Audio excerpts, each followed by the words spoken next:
Welcome to a simple and easy way to make your own wine with Craft Vino. In this video, we'll go over all the steps necessary to produce a high quality and great tasting wine in about 4 to 5 weeks. By following this guide, you'll be taking part in a process that spans thousands of years of knowledge and practice by wine producers. Now, let's get to it. We will be going over the ingredients needed, the required equipment, and the various steps like fermentation, degassing, and stabilizing. It is highly recommended that you follow the instructions in the right sequence. Otherwise, the wine won't be drinkable. Here's the ingredients that are included in the Craft Vino winemaking kit. A can of grape juice. In this case, it's a Merlot varietal. Package 1, bentonite. This helps the yeast activity and eliminates proteins. Package 2, yeast for fermentation. Package 3, potassium metabisulfite, used as an antimicrobial to preserve the wine. Package 4, potassium sorbate. This is an antimicrobial that prevents re-fermentation. Package 5, Kieselsolal. This is a stabilizing agent. And finally, Package 6, Chitosan, which eliminates proteins, stabilizes, and clears the wine. Here's all the equipment needed to start the process. A 5-gallon plastic drum, which we'll refer to as the primary fermenter. A 5-gallon glass or plastic bottle with a stopper or cap. A transparent food-grade plastic hose, 5 feet in length. A long handle stirrer. A siphon. An air trap. An alcohol hydrometer, wine bottles, corks, and a manual corker. Not included with the kit is the sterilizing solution. It's absolutely necessary to use this for sanitizing all the equipment before use. You can put this solution in a plastic sprayer for convenience and ease of storage. You can use any major brand of food-grade sanitizer available for purchase online. On to the first stage, which is called primary fermentation. Sterilize all your containers and equipment with sterilizing solution before starting the process. We recommend using bottled water to avoid any chemicals that might interfere with the fermentation process, like chlorine in tap water. Also, do not overfill any containers at any stage of the process. Start by adding 0.75 gallons of lukewarm water to the bottom of your sterilized primary fermenter.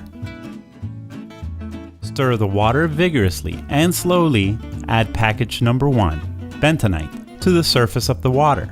Stir for 90 seconds to ensure even dispersal and breakup of any clumps. You can also use this stirrer, which you can connect to a power drill, for faster stirring. Next, open the top of the can of wine concentrate and pour the contents in your primary fermenter.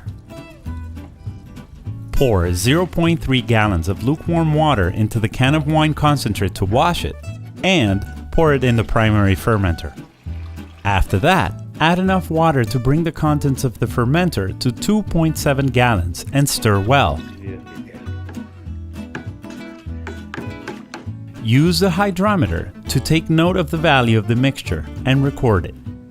Next, add package 2, yeast, into the primary fermenter. Do not stir the mixture. Cover with the lid and install the air trap. Leave the primary fermenter in room temperature to ferment for 7 days. Stage 2, secondary fermentation. On day 8, sterilize your 5-gallon bottle and place it near the primary fermenter. Equip the siphon like so.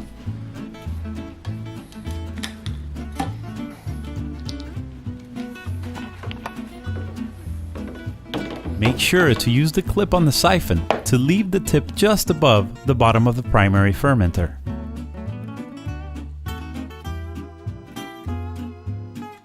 and pour the wine through it to separate the sediment.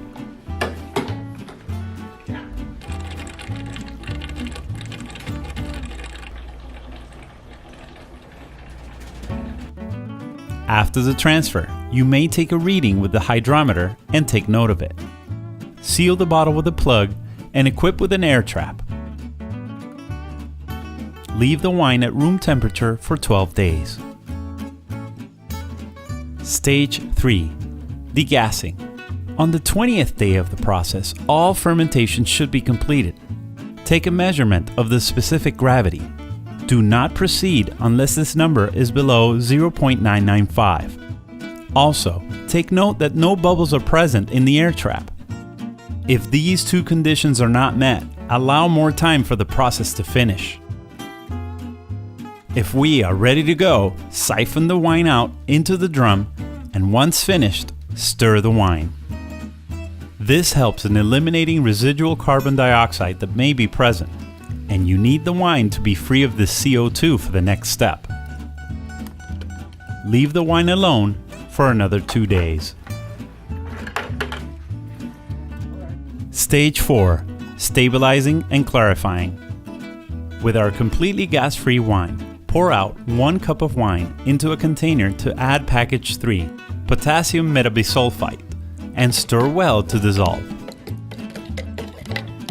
Next, add package 4, potassium sorbate, and stir well. After that, add package 5, Kieselguhr salt, and stir. Then, add the cup back to the drum.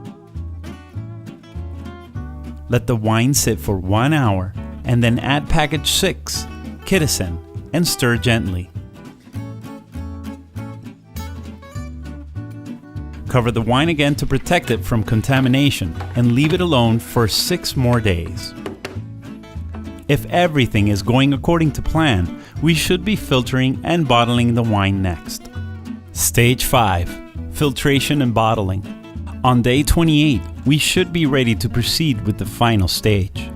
Measure the specific gravity of the mixture. It should be within the levels and ready to filter. Don't forget to sterilize all your equipment before moving on. Filter the wine using several filters of varying density. Using the siphon, filter the wine into the bottle until its desired clarity. You can siphon the wine back and forth between your bottle and drum as needed. While your wine is filtering, there's always time to sterilize and clean. Make sure you clean your bottles and corks before moving on to bottling. After filtering, you can siphon the wine into sterilized bottles like so.